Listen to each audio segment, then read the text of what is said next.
Your leader now is making a pit stop. College Station, Texas, Texas World Speedway, the IMSA Endurance Championship. Greg Creamer is standing by to call the action. Leader is in. That's KOHLER. He's going to be getting out. Smith will be getting on board. They're going to the front tires right away as well as fuel. And we think there might be a brake change at the front end of this car. They have pulled off the front tires, and the mechanics now taking a look, going back. Yes, they have disconnected everything. Already have pulled off the calipers. You can see how quick they have this down to a science. A complete new caliper, pads and all, ready to go. Already have it bolted back on. We're watching the left side of the car, the left front of the car. Again, they are still fueling. So far, this brake change is not impinging their pit time at all because they're still looking at fuel. Now, getting ready to put the tire back on. Problem is, they had turned the wheel so far. Now he's got the tire back on. The calipers are back on. They're putting the tires on.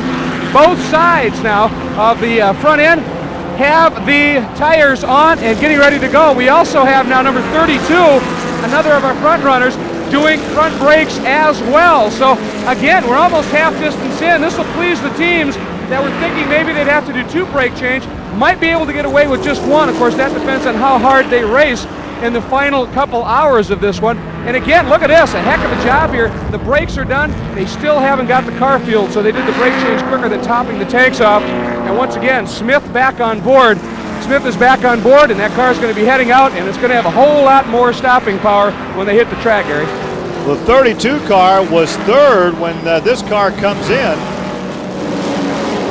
Gary Smith takes the number 47 car back out of the pit area. They had been leading. They'll drop back to probably second or third position as Sean Hendricks. Another thing to notice about the pit stop is they don't just change the brake pads, they do the whole darn caliper. Now the way they do that, some people may be wondering how can they just take the caliper off like that. There's a quick connect on the brake line, just like an air hose in the mechanic shop. And they use a similar type fitting so they can just disconnect the brake line without putting a whole lot of air or any air into the system, so that they don't have to bleed the brake. So they get a whole new brake system almost, all bled up the new pads. And here we have the 70 car back. Yeah, the pole car, Tremblay, is back in the pit area. This is about the 4th stop for this pit crew. He's staying in though. Joe Vardy was out earlier, but Tremblay stays in. But this is the 4th pit stop for this crew. And they're up to 2nd now. And like you said earlier on, the fuel mileage is what really hurts that thing. So they've got to sprint like crazy.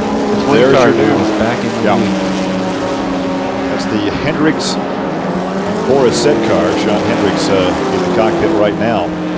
How different though when you come in and change the brakes, and obviously a new driver comes in. There's a different race car under you. Oh sure, it's like a brand new car as far as I'm concerned. Because the real troubling thing when you get in a car after it's been run, say 3 or 4 hours, is the brake pedal is very long. That is, it used to be real high, and now you got to push it almost to the floor. And the problem there is it takes up so much volume or so much modulation space that you don't get a whole lot of confidence in the brakes. When they change the whole caliper, you get fresh fluid. It's all clean. There's no air in it. Boy, it's like having a brand new car out there. And all you got to worry about is the other cars rear-ending you because you're going to have so much stopping power. Modulation space. That's a good one, Dave. Let me look that up in my glossary here. Was that one your dad invented? One of the things. Now, will they have to change the brakes in the Mustang? Well, they should. I was talking around the pit. This is the first time I actually walked around the pit asking questions about this series. Yeah, you racers never give straight answers anyway. I couldn't get a straight answer out of anybody. It was, you start believing the first person you say, and you start kind of talking around to other teams, and you get completely different stories and things. But one thing you'd be able to notice if we watch the 20 car when it gets around some faster cars, it's got a lot of power down the straightaway. We watched it past the number 5 car and almost past the 000 car going down the straightaway. Really spectacular. And he didn't even need a draft to do it, which again just shows how much power he really has. These Mustang Cobras were built by Ford's SVT department, or special vehicles, and they have a 351 Cobra engine that, unfortunately for the racers, is all steel or all iron, so it's a big heavy motor, but it's big. 351. It makes some serious power. They've actually what IMSA was doing with the rules was letting the Mustangs do a little bit more in the way of modification. Frankly, over the Firebirds. The Mustangs are a little bit more like a race car than are the Firebirds, and all these cars, of course, based basically on regular street cars. The Mustang's probably the furthest from it. Ed ZABINSKI in car 69, another Mustang headed for pit lane. There is a speed limit along pit lane, so he had to slow down as he exited the 22-degree banking. And the second place car is headed for the pit lane. So let's see what service they may have planned for this in addition to fuel. Will they change the tires, change drivers? That's my pit crew here. Seriously, they're handling Ed ZABINSKI's car as well, kind of as a favor. Looks like Joe Danaher is going to be getting back in. You see them doing a driver change. The driver can help the other driver, but that's it. When the driver gets out of the car, he can't touch any other part of the car. Greg? Indeed, they're doing a driver change, so Danaher is getting back on board, Randy, also going after those tires. Otherwise, it doesn't look like they're dealing with brakes just yet. Refueling and doing just the right side tires. They're apparently pleased with the tire wear left side. Of course, it would seem on this track with the launch onto the banking all the way through the banking and down into one. A lot of strain goes on those the right side tires, so they're changing those. Left sides are fine. Just getting the driver buckled in. Looks pretty much business as usual. Having a little problem with the right front tire, it appears, however. Trying to get that back on, still fueling, so it hasn't really cost them anything yet. Again, when you're running such a fuel-conservative race as this, they get those cars jacked up in the air, try and get every ounce of fuel possible in the car to give them as much time between stops as possible. And again, keep in mind, a lot of them are running these cars with the heaters on a hot day like this to keep the temperatures down. Tough on the drivers. Now in the cockpit owns a restaurant in Albany, New York called Grandma's. Maybe he could cater something when we get up to Watkins Glen. They specialize in pies. Do they? One of the great things about having Joe drive for you is he brings some great food to the local races. That would taste up in pretty that good this afternoon. As things heat up and the competition continues on the high banks of Texas World Speedway.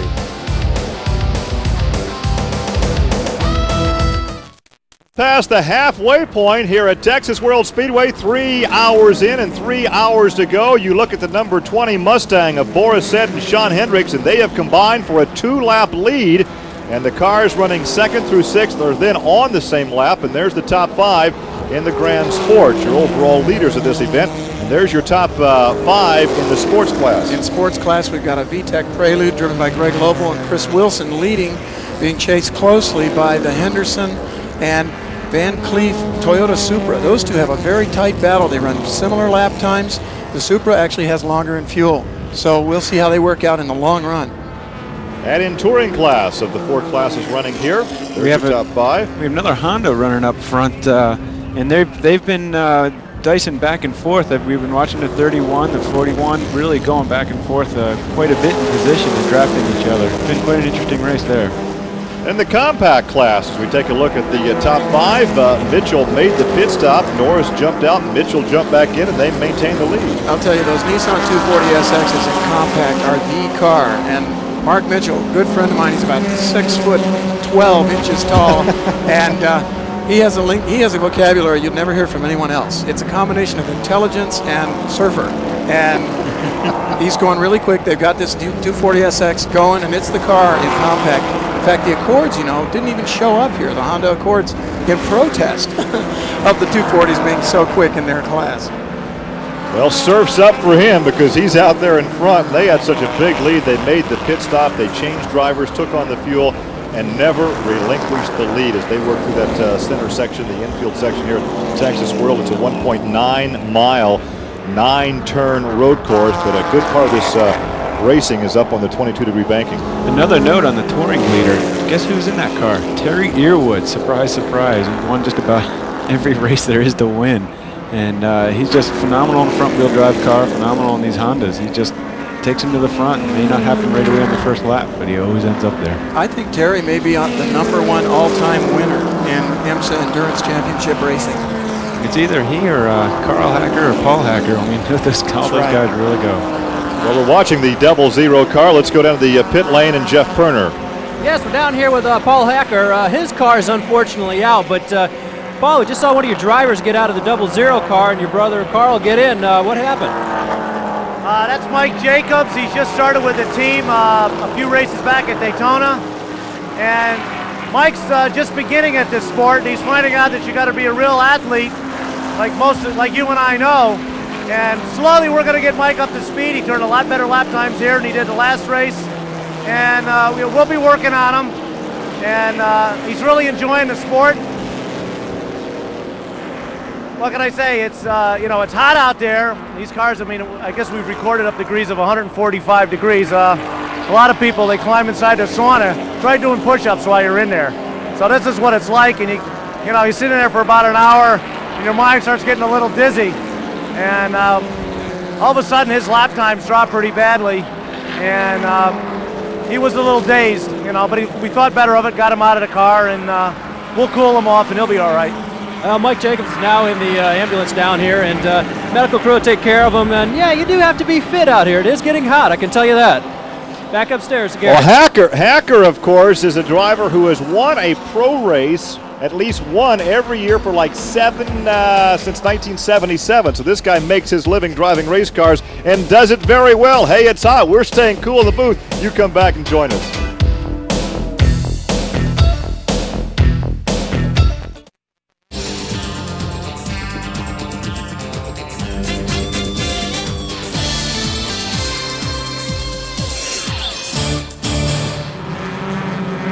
From Texas World Speedway, we are now into the 4th hour of the 6-hour IMSA Endurance Championship event, and there is your lead Mustang, car number 20, Sean Hendricks, on board. His team driver, as Boris said, and right now standing by in the pit lane is Jeff Perner with the crew chief on this car, Gary Orlando.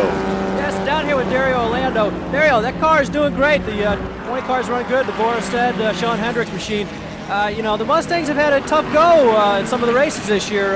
How's the outlook today? The outlook looks real good. You have to remember that we started with a brand new car, really not quite even a year ago, and we had to get all the bugs out and address the durability issues, but it looks like it's going to be a very good, competitive, and durable car at this time. What's the deal with the brakes? I understand you guys aren't going to change brakes today. Everybody else seems to be, but I guess it's not going to be a problem for you guys? Yes, we're working with Friction Products on a new pad compound, and just the procedure bedding in the brakes and the way we set the car up as far as, the brake compound has enabled us, we believe, to go the distance without a pad change. Well, that's great. Going the distance without a pad change here in the 20 car. Back to you, Gary. Well, so the 20 car continues to dominate with now a 1-lap margin over second place, which is the KOHLER Smith entry. And so we take you back now to the leader of the touring division, that black number 31 car, and that is Gary Blackman now at the controls. And Randy Popes once again has joined us in the broadcast booth, only because of some mechanical problems very early in the race. And we want you to take us along now, if you can. Tell us about the gear shifting. Obviously, you're in high gear right now through this 22-degree banking. Gary, I was driving that same kind of car, a Honda Prelude SI, in that class for 1 lap before we had a problem with our junkyard motor. Gary Blackman taking the low line there, that's shorter, that's down on the apron. He's up to about 135 miles an hour now. See the Mazda catching him? The MX-6 is a little quicker on the straight, the red car behind him, the 41. 31 dives in, 5th gear, hard braking, down to 4th through the very fast turn 1. See the little drift? And then gently bring it in a very fast turn 2. What's interesting about this course is it starts with those very fast corners. Now you're running up near the top of 4th gear, heavy braking down to 3rd gear, decreasing radius turn. That means this turn gets tighter and tighter.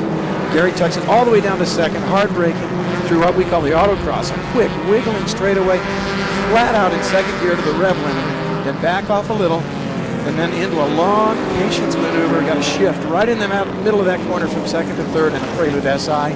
In 3rd gear, we pull up towards the banking. In our class, that long sweeper going up towards the banking is really no problem at all. And some of the bigger cars like the Mustangs, the RX-7 Turbo, they're just barely hanging on there with the high horsepower. Now we got the leader in compact. That's Mark Mitchell or maybe John Norris in that Nissan 240SX. Now compact is a slower class, right? But look at him catch that Mazda. He's got the draft, and also those 240SXs are just a really quick car in their class. They have about the same size engine as the MX-6. The 41 cars, the top MX-6 that's been running this year, with Joe Nonamaker and Bill Pate. They've got a Subway Phoenix promotion sponsored car. And right now they're just trying to work together. That 240SX is using the Mazda to go even faster on the straight than he could by himself. All right, let's go back and update to the situation with the team car from Team 31. That would be number 38. And here's Greg Creamer in the pit lane. Terry Irwin is with me, who just got out of the car a little bit ago. And Terry, first of all, sort of a fluke problem that made you come in a little shy of your normal fuel window.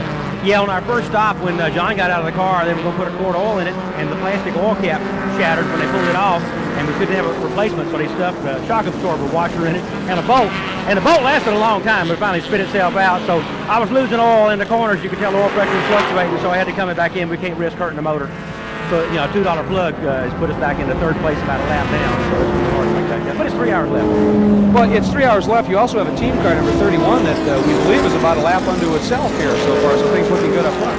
Yeah, we think the 31 car just went into the lead by 2 laps. He just got around the 41 car again. So our hopes are there. Matter of fact, John Green's going to get in the 31 car. He started my car. He's going to get in 31. John is the freshest driver standing out right now. So we have, you know, the 31 car won Sebring on the last lap, beat us by the last lap this year, and now it's looking 2 laps up. And even though there is 3 hours left, that car has been solid as a rock, you know. So with John in it, we expect a good thing. The 60 car, which is over in the sports class, set on the pole. Chris Wilson had a lap lead in that car, and we broke a hub. The first hub we broken in 2 or 3 years. The right rear hub. The boys are replacing it right now. So you know, normally we never have a first mechanical problem. Now we got a $2 oil plug and a $5 right rear hub. So we have a little bit of bad luck. But 31 cars still leading.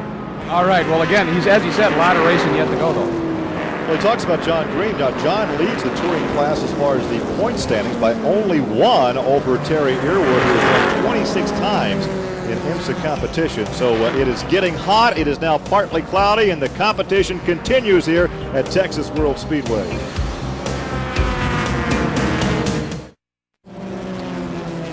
Competition continues here at Texas World Speedway in our 6-hour IMSA Endurance Championship. Gary Smith now has the lead, but Boris said is reeling him in at car number 20. Stu Hayner is in 3rd. Joe Vardy, after making a 6th pit stop in that car, is now up in 4th position. Incredible 6 stops for 1 car so far. Well, we mentioned earlier that fuel was their big weakness. They had to stop just about every hour. An interesting thing here also to note is car number 20 with Boris said driving, they just turned their fastest lap of the race. They're really working hard. I said earlier it's like a sprint race. It's only 6 hours long. That pretty much shows the point. They're just really going for it. They want to get through that. We have enjoyed some commentary from Randy Popes, who was out early because of a mechanical problem. He watched some action, said they're having so much fun, I'm going back down to see if I can't find a ride.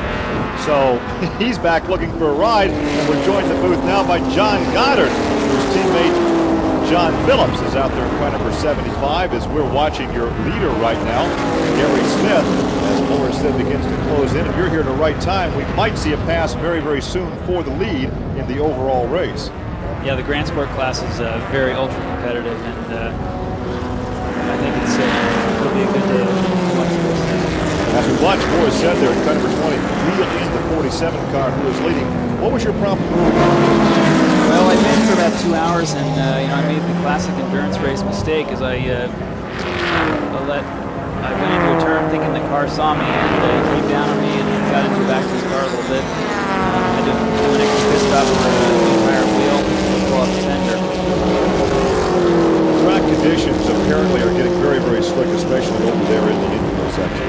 Yeah, the infield is completely covered with rubber. It's real greasy. You got to just take as much as the car will give you out there and try to hold your line. Now turn 1, we've seen a bunch of cars go off between 1 and 2. How's it down there?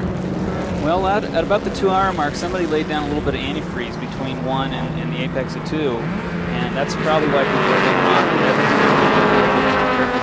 Yeah, we saw a Pontiac Firebird that seemed to blow a motor down there, and he was smoking a lot. That might have been the cause of that. I'm not sure exactly what happened. It looks like the 47 car is slowing up a little bit, or at least these smaller touring cars and compact cars are really good on the infield. Well, it's real tough through the infield. The cars are all the classes are very close, and it's tough for anybody to let anybody by. So you're pretty much in a train from turn 3 all the way to the back straight. You can see the gap right there, guys, between first and second. Second just off to the right of your screen. So we will take a break. and then come back and document exactly what happens if, in fact, we have a lead change here at Texas World Speedway.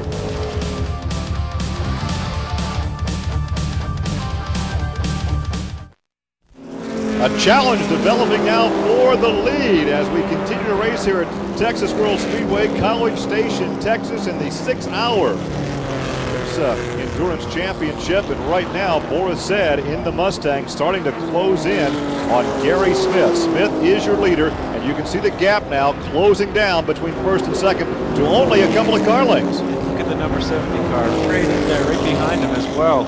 And I don't know if Joe Barty or Tremblay's in that car, but they're running fourth right now. They're 2 laps down, and they're really trying to get their laps back. Yeah, Barty's in the car right now, but they have made 6 pit stops in that white number 70 car. And there's the gap again between first and second on the 20-degree banking. How many hours are we into this? We're almost 4 hours into this thing. Geez, if I had these cars so close together, it's really amazing what IMSA can do to make these cars together. Now Barty is trying to get a lap back. Now he's in the 4th position, but he goes by 2nd place. He's actually 2 laps down. He's trying to get 1 lap back now, and it looks like he may have a shot at doing it. Well, there's a bunch of traffic right there now. He's going to have a tough time. He's going to have to, like we said before, there's really not much chance to pass on the infield. He's going to have to wait for the next lap to get a good draft. This is follow the leader through the infield section of this racetrack. And we were talking to John Goddard about the marbles out there, how slick it is. Look at the pass for the lead. You're right. As we're talking about the infield section where you're not supposed to pass, that's where he made the pass for the lead. Well, it was the last chance for the infield pass. You know, going into 3 is the last place you can get a run on somebody. Otherwise, it's a freight train all the way out to the oval again. So, what's it going to take for somebody to beat this number 20 today? Well, I think one of these top cars, you know, the Seth Hendricks car and the Joe Aklani car with HAYNER and Heinrici.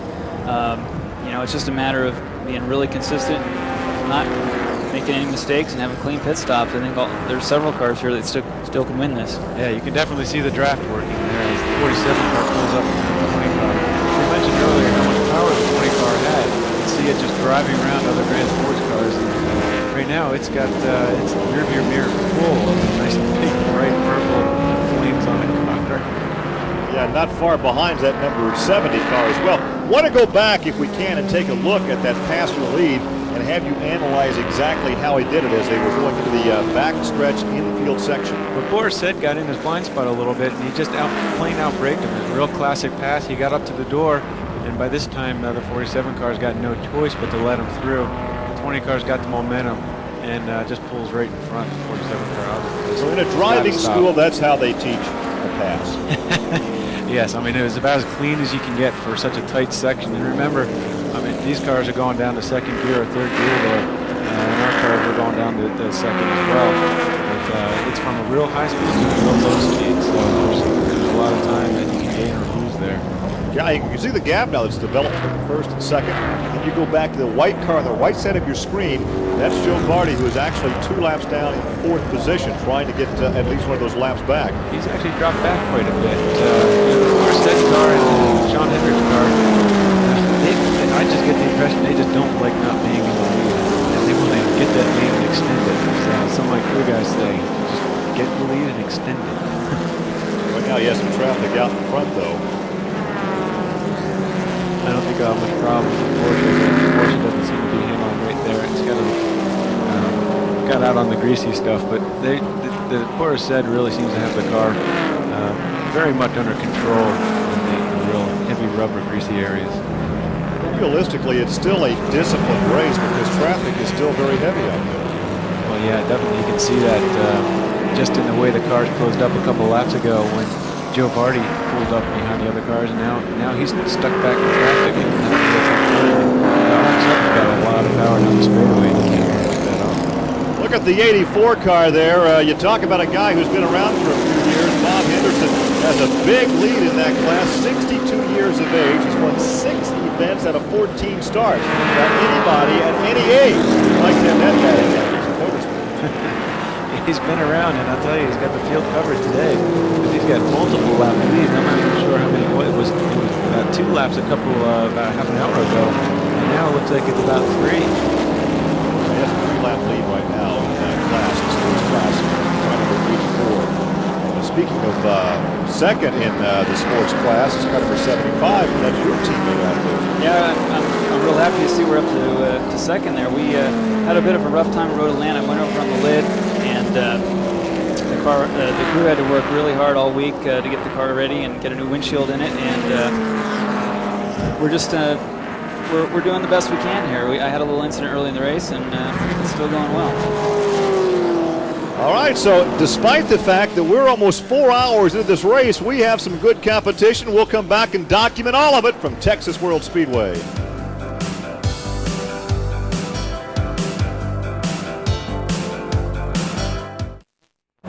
Back here at Texas World Speedway, David Donahue, Gary Lee here in the broadcast booth with Jeff Perner and Greg Creamer down in the pit lane as we take a look at your leader. Boris Said took the lead a few laps back, and he continues to lead as we show you the gap back to second position. And there is second position, Gary Smith. So he's a well-turned back there in second position.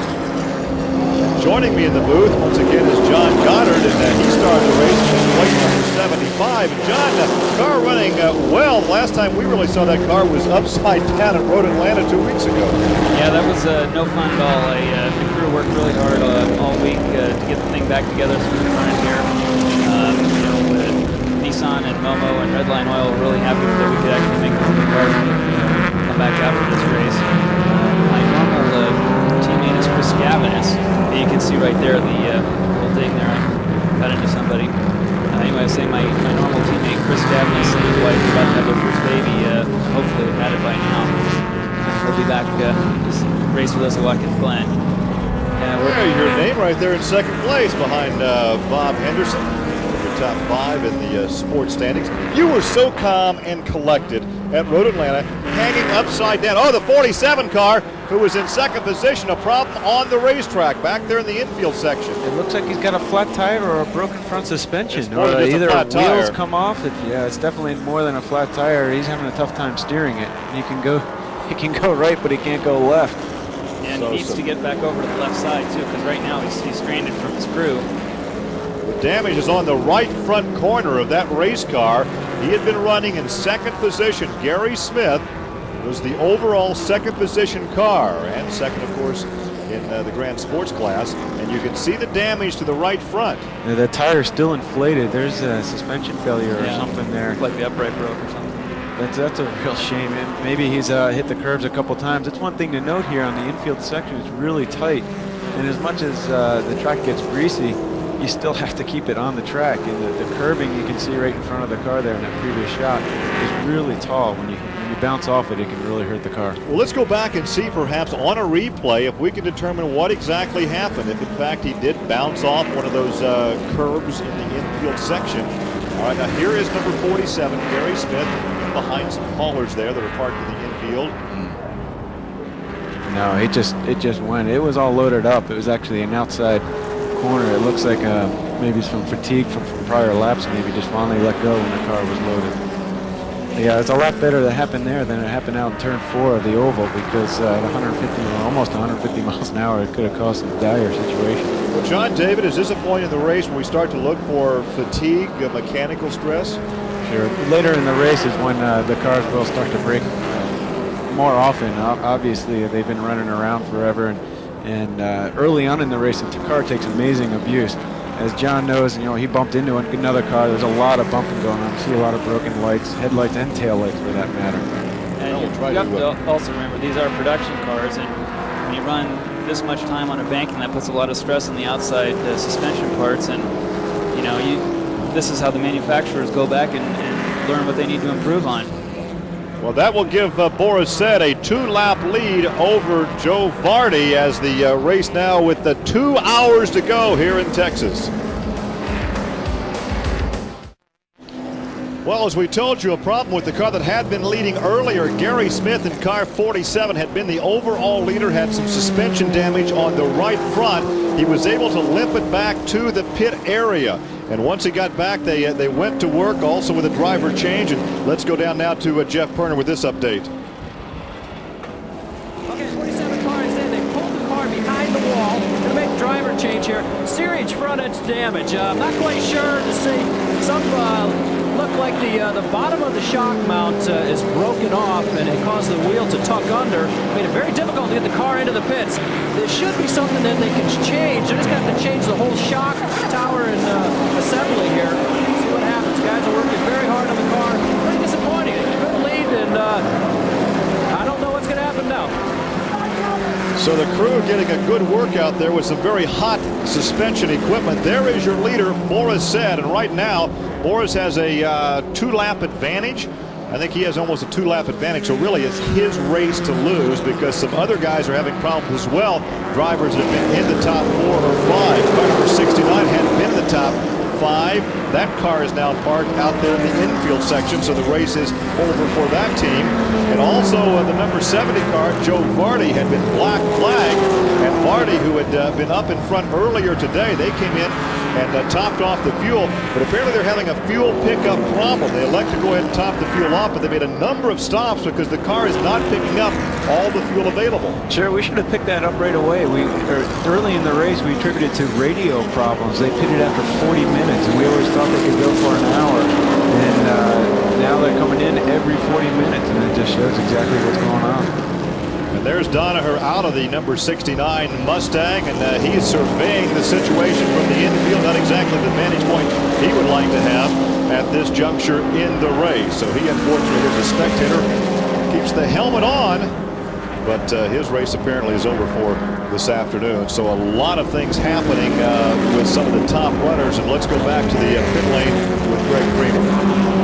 Well, one of the few top runners left is with us, Stu Hayner, driver of the number 32 Pontiac Firebird Formula. Stu, you guys are a lap back of that very quick number 20 Mustang. First of all, what's your strategy for the end of the race? Can you run them down?